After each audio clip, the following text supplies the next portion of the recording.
పంపిణీ కార్యక్రమం నిర్వహించారు. అసూరుపేట నియోజకవర్గ ఎమ్మెల్యే జారీ ఆదినారాయణ ఆదేశాల మేరకు జరిగిన ఈ కార్యక్రమంలో municipal vice chairman Jupal Ramesh Babu లబ్ధిదారులకు రేషన్ కార్డులను అందజేశారు. గత ప్రభుత్వంలో రేషన్ కార్డులకు దూరమైన అర్హులందరికీ కాంగ్రెస్ ప్రభుత్వం కార్డులు మంజూరు చేస్తుందని ఆయన తెలిపారు.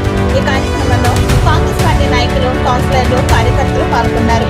మరిన్ని వివరాలు మా ప్రతినిధి అందిస్తున్న ఈ కథనంలో చూద్దాం.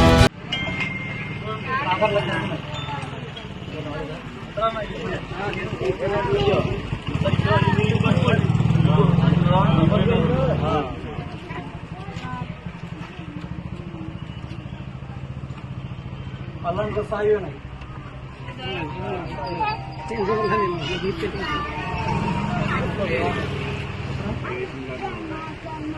फोन खाली లేదా డేటా అయిపోయింది 5 నిమిషాలు సార్